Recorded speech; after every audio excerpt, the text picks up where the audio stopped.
आज हम लोग बाल गोविंद भक्त के रेखा चित्र का दूसरा अंश पढ़ेंगे। तो दूसरे अंश को पढ़ने से पहले एक बार जो हम लोगों ने कल पढ़ा था उसका पुनरावर्तन करते हुए उसके दूसरे अंश को पढ़ेंगे और उसको समझने का प्रयास करेंगे। तो आइए हम लोग उसके पहले अंश को पहले एक बार पुनरावर्तन करते हैं। बाल गोविंद भगत मझले कद के गोरे चिट्टे आदमी थे। 60 से ऊपर के ही होंगे। बाल पक गए थे। लंबी दाढ़ी या जटा जुटा तो नहीं रखते, किंतु हमेशा उनका चेहरा सफ़ेद बालों से जगमग किए रहता।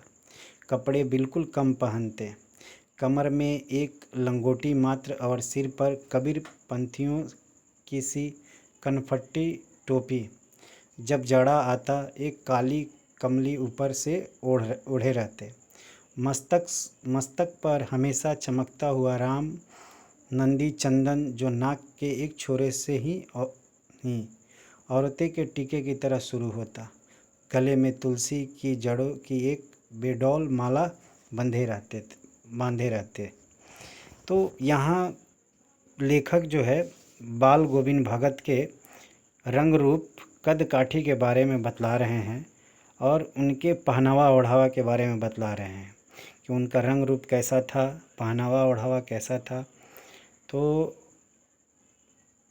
बहुत कम वस्त्र पहनते थे, चंदन का टीका करते थे, कमर में एक लंगोटी रहती थी, चेहरा एकदम चमकते रहता था, बिल्कुल साधु संतों की तरह दिखते थे।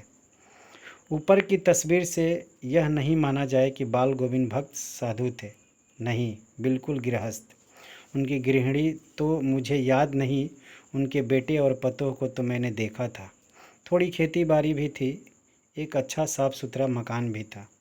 तो लेखक बता रहे हैं कि उनको देखकर लगता था कि वो साधु संत थे, लेकिन ऐसा बिल्कुल भी नहीं था। वो साधु संत नहीं थे, बल्कि वो एक गृहस्थ थे। उनकी गृहिणी भी थी, मतलब उनकी पत्नी भी थी, लेकिन वो अब नहीं रही। बेटा था, पतोह थी, मकान था, तो उनको हम साधु संत नहीं कह सकते। वो एक गृहस्थ थे, किंतु खेतीबाड़ी करते, परिवार रखते भी बाल गोविंद भगत साधु थे। साधु की सब परिभाषाओं में खरे उतरने वाले। लेखक बता रहे हैं कि सब कुछ होने के बावजूद भी वो साधु की तरह थे और साधु वाले सारे गुण जो हैं उनके अंदर थे। कबीर को साहब मानते थे, यानी कबीर को ही वो अपना आराध्य मानते थे। उन्हीं के गीतों को गाते, उन्हीं के आदेशों पर चलते, कभी झूठ नहीं बोलते, खरा व्यवहार रखते, किसी से भी दो टुक बात करने में संकोच नहीं करते, न किसी से खामोखा झगड़ा मोल लेते, किसी की चीज़ नहीं छूते, न बिना पूछे व्यवहार में लाते। इस नियम को कभी कभी इतनी बारीकी तक ले जाते कि लोगों को कौतूहल मतलब आश्चर्य होता कि कभी वह दूसरे के खेत में शौच के लिए भी नहीं बैठते। मतलब वो नियम कानून के इतने पक्के थे कि लोगों को उनके नियम कानून को देखकर भी कभी कभी आश्चर्य हो जाता था कि जब उनको शौच करना होता था तो अपने ही खेत में जाते थे। गृहस्थ थे, लेकिन उनकी सब चीज़ साहब की थी।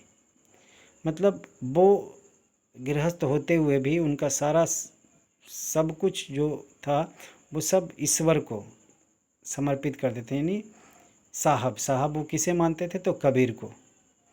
जो कुछ खेत में पैदा होता सिर पर लाद कर पहले उसे साहब के दरबार में, मतलब जो कबीर पंथी का मठ था उस मठ में ले जाते जो उनके घर से 4 कोस दूर पर था एक कबीर पंथी मठ। यानी जो कबीर पंथी मठ था उसी मठ में वो जो अनाज होता, जो पैदावार होती, जो अनाज होता, उस अनाज को पहले मठ में ले जाते थे और वहाँ पे भेंट स्वरूप जो वो लोग रख लेते और जो उनको मिल जाता वहाँ से वो उसको प्रसाद समझकर अपने घर लेके आ जाते और उसी से अपना गुजारा करते। इन सब के ऊपर मैं तो मुग्ध था उनके मधुर गान पर। जो सदा सर्वदा ही सुनने को मिलते। कबीर के वे सीधे साधे पद जो उनके कंठ से निकलकर सजीव हो उठते थे। लेखक बता रहे हैं कि जो वो कबीर के गीतों को गाते थे तो उनके गले से जब वो गीत निकलते थे तो मानो लगता था कि उन गीतों में जान आ जाएगी। तो कल हम लोगों ने यहाँ तक पढ़ा था। अब आगे देखते हैं कबीरदास जी बाल गोविंद भक्त जो है आगे क्या कहते हैं और लेखक उनके बारे में क्या बताते हैं। आषाढ़ की रिमझिम है, समूचा गांव खेतों में उतर पड़ा है, कहीं हल चल रहे हैं, कहीं रोपनी हो रही है। तो लेखक बता रहे हैं कि आषाढ़ का महीना, आषाढ़ मतलब आषाढ़ जो है वो हिंदी कैलेंडर के अनुसार एक महीना है। जैसे जनवरी, फरवरी, मार्च, अप्रैल होता है, उसी तरह हिंदी महीने के अनुसार आषाढ़ का एक महीना होता है और आषाढ़ के महीने में बारिश होती रहती है। तो रिमझिम बारिश हो रही थी। समूचा गांव यानी पूरा गांव खेतों में उतरा था। खेतों में उतरने का मतलब ये हुआ सभी लोग अपने अपने खेतों में काम कर रहे थे। कहीं हल चल रहे थे यानी किसान अपने खेतों में कहीं हल चला रहा था, तो कहीं रोपनी हो रही थी। रोपनी मतलब धान की रोपनी, माने धान बोया जा रहा था। धान के पानी भरे खेतों में बच्चे उछल रहे हैं। कहीं देख रहे थे कि धान भरे पानी के खेत, यानी धान की जब खेती होती है तो धान के खेतों में पानी रहता है, तो उस पानी वाले खेतों में बच्चे उछल रहे हैं। औरतें कलेवा लेकर मेड़ पर बैठी है। यानी जो औरतें हैं वो जो है कलेवा लेकर, यानी कहने का अर्थ है कि सब लोग उस रोपनी में लग जाते थे। नाश्ता पानी, कलेवा का मतलब होता है कि जो किसान अपने खेतों में काम करते हैं तो उनकी पत्नियां जो होती है वो अपने पति के लिए खाने पीने का सामान जो है, कलेवा का मतलब नाश्ता करने का जो भोजन है वो लेकर खड़ी रहती थी। आसमान बादल से घिरा, धूप का नाम नहीं था। आसमान में चारों तरफ बादल घिरे हुए थे, धूप नहीं निकली थी। ठंडी पुरवैया चल रही थी, यानी जो हवा है वो पूरब दिशा से चल रही थी और ठंडी ठंडी पुरवैया चल रही थी, मतलब पूरब दिशा से चलने वाली हवा, और वो हवा ठंडी ठंडी थी। ऐसे ही समय समय आपके कानों में एक ऐसे स्वर तरंग झंकार सी कर उठी, यह क्या, यह कौन, यह पूछना न पड़ेगा। मतलब उसी समय जब इस तरह का मौसम है, आकाश में चारों तरफ बादल छाए हुए हैं, ठंडी ठंडी हवाएं चल रही है, उसी समय बाल गोविंद भगत जो है गाना शुरू कर देते थे। तो ये कहने या पूछने की ज़रूरत नहीं है ये स्वर किसका है और कौन गा रहा है। बाल गोविंद भगत समूचा शरीर कीचड़ से लिथड़े, यानी उनका पूरा शरीर जो है कीचड़ से लथपथ है, अपने खेतों में रोपनी कर रहे हैं, यानी अपने खेत में धान की रोपनी कर रहे हैं। उनकी उंगली एक एक धान के पौधे को पंक्तिबद्ध, यानी एक एक कतार में जो है, कतार में धान के एक एक छोटे छोटे पौधों को खेतों में बिठा रही है। उनका कंठ एक एक शब्द को संगीत के जीने पर चढ़कर कुछ को ऊपर स्वर्ग की ओर भेज रहा है और कुछ को इस पृथ्वी की मिट्टी पर खड़े लोगों के कानों की ओर। अब लेखक इस बता रहे हैं उनके सुर को कि जब वो गा रहे हैं तो सुर को ऐसे खींच रहे हैं जैसे कि सुरों को कभी स्वर्ग में, यानी कभी आकाश की तरफ तो कभी पृथ्वी की तरफ, ऐसे उनके स्वर जो है कभी ऊपर चढ़ रहे हैं तो कभी नीचे उतर रहे हैं। जैसे हम लोग सीढ़ी पे चढ़ते हैं और उतरते हैं, उसी तरह उनका स्वर भी उसी सीढ़ी पर चढ़ने और उतरने मानी लय में वो गीत को गा रहे थे। कानों की ओर बच्चे खेलते हुए झूम उठते, मेड़ों पर खड़ी औरतों के ओठ कांप उठते, वे गुनगुनाने लगती। मतलब उनके गीतों के सुनकर जो औरतें थी जो मेड़ों पर खड़ी थी कलेवा लेकर अपने पति के नाश्ता लेकर, वो भी उनके गाने को सुनकर वो लोग भी साथ साथ में गुनगुनाने लगती थी। हलवाहों के पैर ताल से उठने लगते थे, रोपनी करने वालों की उंगलियां एक अजीब क्रम से चलने लगती थी। बाल गोविंद भगत का यह संगीत है या जादू। अब लेखक बता रहे हैं कि जब वो गीत गाते थे तो औरतें भी गुनगुनाती थी, हलवा है यानी जो अपने खेतों में हल चला रहे हैं वो भी उनके गीतों पर झूम उठते थे, और रोपनी करने वालों यानी जो रोपनी कर रहे थे अपने खेतों में, उनके हाथों में एक अजीब तरह का मतलब क्रम में धान की रोपनी करने में क्रम में वो लोग भी अपना धान की रोपनी करने लगते थे। अजीब तरह से एक तेज़ी आ जाती थी, यानी जल्दी जल्दी से लोग काम करने लगते थे। ऐसे लगता था जैसे कि बाल गोविंद भगत के संगीत में जादू हो, जो लोगों के अंदर एक ऊर्जा को भर देती थी, यानी ऊर्जा को संचार करती थी, और लोग अपने कामों में तन्मयता के साथ लगन के साथ करने लगते थे।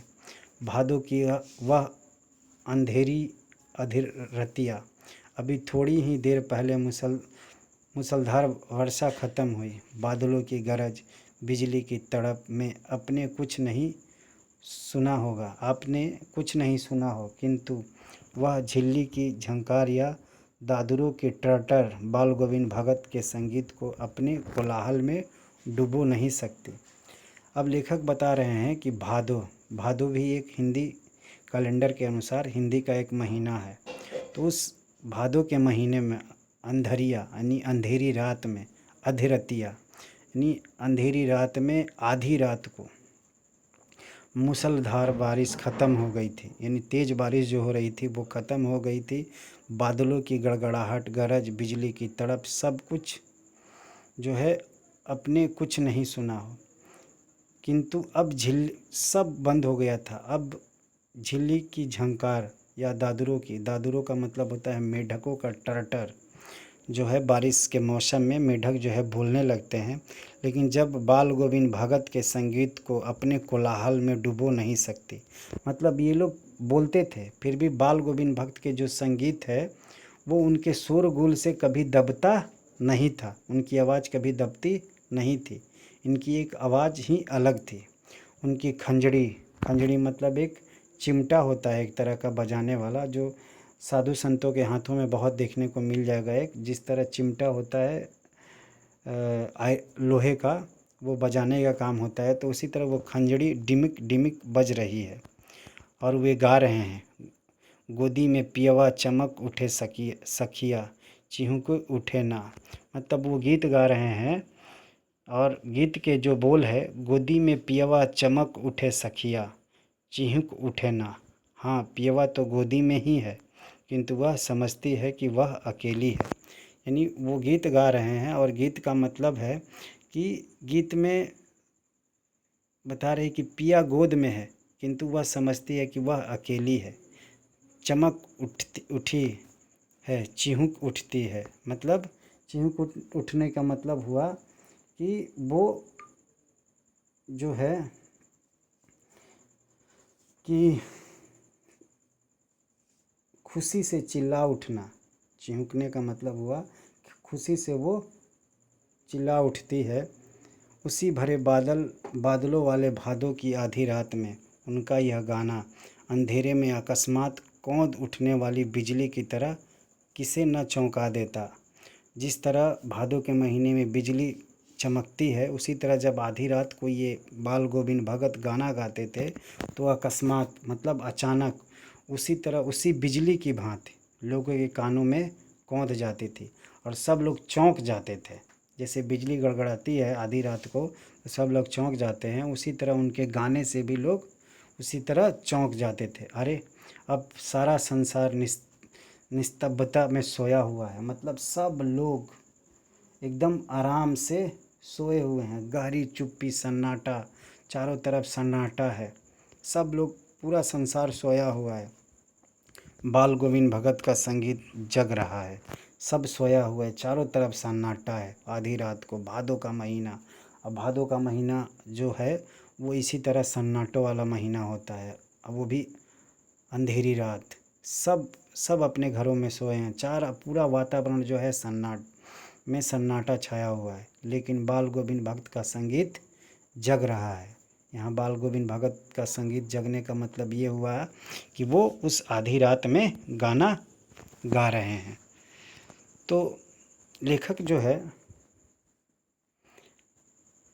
कार्तिक आया नहीं कि बाल गोविंद भक्त की प्रतिभाएं शुरू हुई जो फागुन तक चलती आ रही थी। अब इसके अगले अंश को हम लोग अगली कक्षा में पढ़ेंगे। धन्यवाद।